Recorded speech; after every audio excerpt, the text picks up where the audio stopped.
Hello everyone, स्वागत है आप सभी का हमारे यूट्यूब चैनल हिंदी हब पे। तो अगर आपने अभी तक इस चैनल को सब्सक्राइब नहीं किया है तो जल्दी से इस चैनल को सब्सक्राइब करो, साथ ही साथ इस वीडियो की लिंक को अपने सारे दोस्तों के साथ शेयर करो। तो आज के इस वीडियो में हम पढ़ने वाले हैं सूचना लेखन। याद रखना, विज्ञापन लेखन, अनुच्छेद लेखन, सूचना लेखन और संदेश लेखन, ये हमेशा से एग्जाम्स में पूछे जाते आए हैं। तो आज की वीडियो में आपको बताया जाएगा कि मान लो आपके एग्जाम में किसी विषय पर आ जाए कि सूचना लिखिए, तो आपको सूचना लिखनी कैसे है। बहुत सारे बच्चे विज्ञापन लेखन और सूचना लेखन में कंफ्यूज हो जाते हैं। तो मुझे उम्मीद है कि इस वीडियो को देखने के बाद उन्हें सूचना लेखन में कोई भी परेशानी नहीं होगी। चलिए तो जल्दी से वीडियो को स्टार्ट करते हैं। सबसे पहले जानेंगे सूचना लेखन होती क्या है, आखिर सूचना होती क्या है। ठीक है, तो लिखा है दिनांक और स्थान के साथ भविष्य में, मतलब कि फ्यूचर में होने वाले कार्यक्रमों आदि के बारे में जानकारी देना। भविष्य में जो भी कार्यक्रम होने वाले उनके बारे में इंफॉर्मेशन देना, जानकारी देना कहलाता है सूचना लेखन।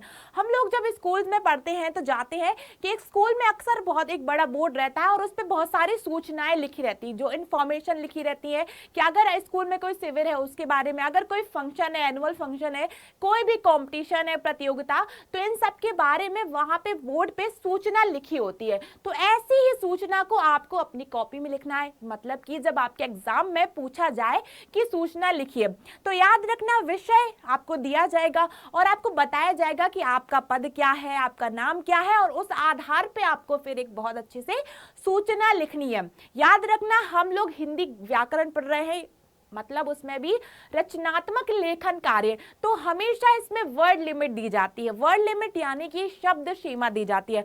तो आपको जितनी भी वर्ड लिमिट दी जाए, जितनी भी शब्द सीमा दी जाए, उसी के अंदर आपको एक बहुत ही अच्छी सी आकर्षक सूचना लिखनी है। चलिए, तो लिखा है सरल शब्दों में अगर जाने तो संबंधित व्यक्तियों को विशेष जानकारी देना ही सूचना लेखन कहलाता है। कि जो व्यक्ति उससे संबंधित है उन्हें उस विषय के बारे में जानकारी देना ही सूचना लेखन कहलाता है। फिर से याद कर लेते हैं, जान लेते हैं। दिन और दिनांक के साथ, याद रखना सूचना में हमेशा दिनांक और स्थान लिखना होगा। तो दिनांक और स्थान के साथ भविष्य में होने वाले कार्यक्रमों आदि के विषय में दी गई लिखित जानकारी, याद रखना लिखित जानकारी को कहेंगे हम सूचना लेखन। चलिए अब जानते हैं कि सूचना लेखन को लिखते समय हमें किन किन बातों को ध्यान में रखना है। सबको पता है जैसे हम निबंध पढ़ते हैं, निबंध लिखते हैं, तो हमें किन किन चीजों को फॉलो करना है, किन किन बातों को ध्यान में रखना है। वैसे ही अब अगर आपको सूचना लिखनी है तो उस वक्त सूचना लिखते समय आपको कौन कौन सी सावधानियां रखनी है वो भी जान लेते हैं। लिखा है सूचना किसे देनी है और क्या सूचना देती है। हमें क्या ध्यान रखना है कि हमें सूचना किन लोगों को देनी है और किस विषय के बारे में, किस विषय से संबंधित सूचना देनी है। फिर है सूचना की भाषा सरल होनी चाहिए। अब मान लो अगर आप किसी को कोई इंफॉर्मेशन दे रहे हैं, कोई सूचना बता रहे हैं, तो उसकी जो भाषा है वो सरल होनी चाहिए। भाषा ऐसी होनी चाहिए जिससे जो व्यक्ति उस सूचना को पढ़े वो भाषा उसको समझ में आ जाए। ठीक है, इसीलिए कहा है कि सूचना को हमेशा सरल शब्दों में लिखना चाहिए। सरल शब्दों में आप लिखेंगे तभी सामने वाला व्यक्ति उस सूचना को पढ़ पाएगा, उसको समझ पाएगा। चलिए आगे लिखा है सूचना जिस बारे में है उसकी समय सीमा कितनी है। मतलब अब आप जिस आयोजन के बारे में लोगों को सूचना दे रहे हैं, आपको उसका समय भी बताना जरूरी है। फिर लिखा है समय और दिनांक स्पष्ट होनी चाहिए। मतलब कि जब आप सूचना लिखें तो आपको समय और दिनांक को बड़े बड़े अक्षरों से लिखना चाहिए। अगर आप स्पष्ट लिखेंगे तभी लोगों को समझ में आएगा। मान लो आप किसी को कोई संबंधित सूचना दे रहे हैं, आपने उस आयोजन की जो डेट है, जो तारीख है, वो गलत डाल दी, तो क्या होगा, इसमें उस संबंधित व्यक्ति तक वो सूचना तो प्रॉपर पहुंचेगी नहीं। इसीलिए आपको सूचना को लिखते समय इन बातों को ध्यान में रखना है कि आपको उसका समय, आपको दिनांक, डेट, ये सब कुछ बहुत अच्छे से लिखनी है।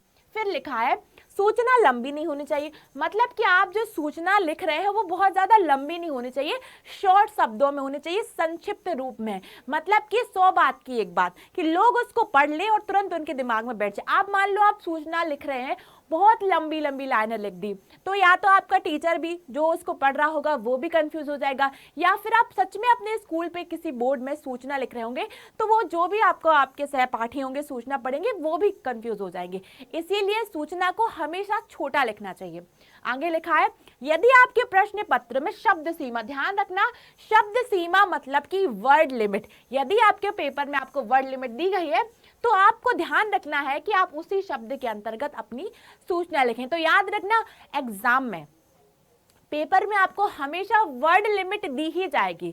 आप कुछ भी लिखें, चाहे आप विज्ञापन लिखें, निबंध लिखें, अनुच्छेद लिखें, पत्र लिखें या फिर सूचना लिखें, आपको हमेशा वर्ड लिमिट दी जाएगी और हमेशा आपको उन्हीं वर्ड लिमिट को याद करते हुए आपको अपनी सूचना को लिखना है। चलिए अब आगे जानते हैं कि सूचना लेखन का प्रारूप क्या होगा। अब हमने जान लिया कि भाई पत्र लेखन क्या, अब पता होना चाहिए कि पत्र लिखते कैसे हैं। वैसे ही अब जान लिया कि सूचना लेखन क्या होता है, लेकिन सूचना को लिखते कैसे हैं, उसका प्रारूप, उसका फॉर्मेट क्या होगा। तो ध्यान से सुनना, सबसे पहले ऊपर केंद्र में मतलब कि बीच में, सेंटर में शीर्षक के रूप में सूचना लिखना चाहिए। अब आप कोई सूचना लिख रहे हैं तो आपको सबसे पहले क्या करना है, सेंटर में सूचना लिखना है। क्या लिखना है, सूचना, सेंटर में सबसे पहले सूचना लिखना है, ठीक है। फिर आपको सूचना प्रसारित करने वाली संस्था का नाम लिखना चाहिए, मतलब कि आप अगर अपने विद्यालय की तरफ से कोई सूचना लिख रहे हैं या किसी शिविर, किसी संस्था की तरफ से, तो आपको वहां पे उसको मेंशन करना भी जरूरी है, उसके बारे में लिखना जरूरी है। फिर आगे लिखा है दिनांक, तो आपको दिनांक भी लिखनी है कि वो आयोजन किस दिन को है, विषय बताना है कि उस आयोजन में क्या दिखाया गया। अभी जब हम लोग वीडियो में आगे सूचना लेखन की उदाहरण पढ़ेंगे तब आपके सारे डाउट्स क्लियर हो जाएंगे। तो यहाँ पे लिखा है सूचना का लेखन, ठीक है। अब सूचना का लेखन मतलब आपकी जो इंफॉर्मेशन है, जो जानकारी है, अब वो बतानी है। मान लो आपके यहाँ कोई भी आयोजन हो रहा है, कोई एनुअल फंक्शन हो रहा है, तो आपको उसको लिखना है बहुत ही शॉर्ट शब्दों में, संक्षिप्त शब्दों में और सार्थक तरीके से, जिससे लोग उसको समझ सके। आगे लिखा है सूचना देने वाले का पद। अब जो भाई जो सूचना दे रहा है वो कौन है, जनरली सूचना कौन देते हैं, जो वहां के कोई सचिव होते हैं, सेक्रेटरी होते हैं, वही सूचना देते हैं ना। तो हमें ये बताना चाहिए कि सूचना देने वाले का पद क्या है, आखिर वो है कौन। फिर लिखा है सूचना देने वाले का नाम। अब उसको सबसे आपको जरूरी है कि आपको सूचना देने वाले का नाम, यानी कि अगर आप यहाँ पे बात कर रहे हैं, आपके एग्जाम्स की बात हो रही है, तो आपको यहाँ पे नाम भी मेंशन करना है, ठीक है। चलिए अब जानते हैं सूचना लेखन के महत्वपूर्ण अंग। अब हमने सूचना लेखन समझ लिया, उसको लिखते समय हमें किन किन बातों का ध्यान रखना है हमने ये भी जान लिया।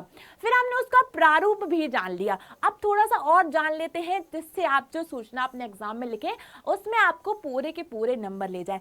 इसीलिए मेरी सबसे रिक्वेस्ट रहेगी कि वीडियो को शुरू से लेके एंड तक पूरा देखें। अगर पूरा देखेंगे तभी आपको फायदा होगा, ठीक है। और तो चलिए लिखा है सूचना लेखन के महत्वपूर्ण अंग। सूचना प्रायः 3 या 4 वाक्यों में लिखी जानी चाहिए। ध्यान रखना, अब आप जो इंफॉर्मेशन दे रहे हैं, जो सूचना दे रहे हैं, वो सिर्फ 3 से 4 वाक्यों में, 3 से 4 सेंटेंस में भी। आपने मान लो लंबी चौड़ी सूचना लिख दी तो उसे कोई पढ़ने में कोई भी रुचि नहीं दिखाएगा, कोई भी इंटरेस्टेड नहीं होगा। इसीलिए सूचना हमेशा 3 से 4 वाक्यों में ही लिखनी है। सूचना पूर्ण और आसानी से समझ में आने वाली हो। अब आप जो सूचना लिख रहे हो वो कैसी हो, वो ऐसी है जो सबको आसानी से समझ में आ जाए। अगर आपकी सूचना लोगों को आसानी से समझ में आएगी तभी लोग आपके शिविर तक, उस आयोजन तक टाइम से पहुंचेंगे। मान लो आपने सूचना जो लिखी है लोगों को समझ ही नहीं आ रहा है, इसीलिए सूचना लिखते समय बहुत सारी बातों का ध्यान रखना है। फिर लिखा है सूचना सरल शब्दों में लिखी जानी चाहिए। सूचना की भाषा प्रभावपूर्ण और मर्यादित शब्दों में लिखी जानी चाहिए। अगर आप सूचना लिख रहे हैं, ध्यान देना सबसे इंपॉर्टेंट बात है कि जो सूचना की जो भाषा होगी वो कैसी होगी, प्रभावपूर्ण, कि लोग उसकी भाषा पे, लोगों से पर प्रभाव पड़े, वो इस शिविर में आने के लिए, आयोजन में आने के लिए उत्साहित हो। साथ ही साथ आपको मर्यादित शब्दों का प्रयोग करना है, शिष्टता दिखानी है अपनी सूचना में, कुछ भी अनर्गल शब्दों का प्रयोग नहीं करना है। आगे लिखा है सूचना की लिखावट पठनीय। लिखावट पठनीय का तात्पर्य है कि सूचना की लिखावट ऐसी हो जो लोग पढ़ सके। लिखावट, अब यहाँ पे बात आती है स्वच्छ राइटिंग लिखनी है, आपको स्वच्छ लिखावट रखनी है, एक एक मात्रा, एक एक शब्द को बहुत ही स्वच्छता से लिखनी है, तभी लोग उसको पढ़ पाएंगे, समझ जाएंगे, ठीक है। तो ध्यान रखना राइटिंग, लिखावट आपकी बहुत अच्छी होनी चाहिए।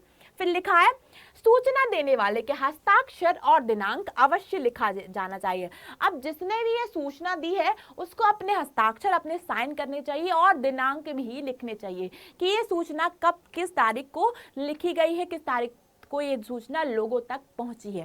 ठीक है, चलिए अब जल्दी से जान लेते हैं सूचना लेखन के उदाहरण। अभी तक आपने जान लिए कि सूचना को हमें लिखना कैसे कैसे है। अब जब आप इस वीडियो में उदाहरण देखोगे, इसके आधार पे आपके एग्जाम में जो सूचना लेखन का जो विषय आएगा, इसी आधार पे आप वहां भी एक सूचना को लिख सकेंगे। प्रश्न है, आपके विद्यालय के वार्षिक उत्सव मतलब कि एनुअल फंक्शन में नाटक मंचन हेतु इच्छुक छात्रों को जानकारी देने हेतु एक सूचना तैयार करना है। मतलब इसमें बताया गया है कि आपके विद्यालय में, आपके स्कूल में कोई एक एनुअल फंक्शन हो रहा है, उसमें एक नाटक मंचन किया जा रहा है। तो इसमें आपको बताना है कि जो भी छात्र, जो भी स्टूडेंट्स हैं जो इंटरेस्टेड हो, वो सब आके इसमें पार्टिसिपेट करें। तो आपको इसके लिए एक सूचना लिखनी है। चलिए जानते हैं कैसे सूचना लिखेंगे। सबसे पहले हमारा पॉइंट क्या था कि सूचना हमें सबसे पहले सेंटर में लिखना है। बीच में क्या लिखना है? सूचना। याद रखना, सेंटर में आपको लिखना है सूचना, फिर आपको संस्था का नाम लिखना है। संस्था का नाम, जैसे यहाँ पे लिखा है डीएवी पब्लिक स्कूल, ठीक है, यहाँ पे स्कूल उसको ऑर्गेनाइज करवा रहा है तो संस्था हो जाएगी स्कूल। अब लिखा है सूचना का उद्देश्य, नाटक मंचन का आयोजन। अब यहाँ पे बताया जरा कि आखिर ये सूचना किस विषय में है, इसका उद्देश्य क्या है। तो नाटक मंचन का आयोजन किया जा रहा है। ध्यान से, अब आपको यहाँ पे दिनांक लिखना है। सबसे ज्यादा महत्वपूर्ण है दिनांक लिखना, कि आप सही दिनांक लिख रहे हैं तभी तो लोगों उस आयोजन तक सही समय पर, सही तारीख पे पहुंच पाएंगे। तो दिनांक लिखते समय आपको ध्यान रखना है। अब आपको अपनी पूरी सूचना बहुत ही सरल शब्दों में लिखनी है।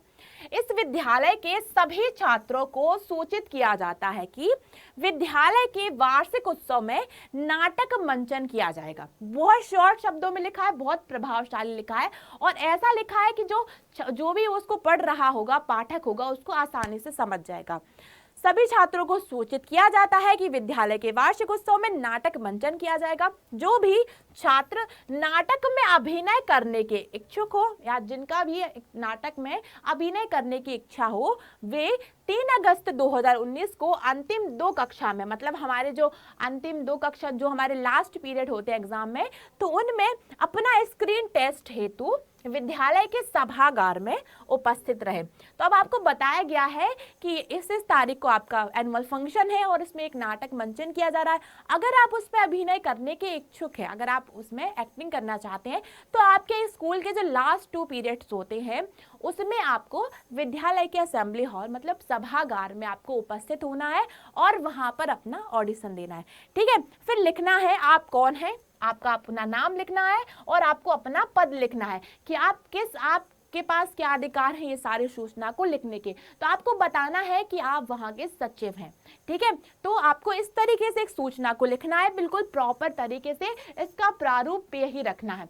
एक और उदाहरण देख लेते हैं, बिल्कुल ऐसा ही। आप जीडी गोयनका इंटरनेशनल स्कूल सूरत में हिंदी साहित्य समिति के सचिव हैं। यहाँ पे आपको बताया गया कि आप हिंदी साहित्य समिति के सचिव हैं।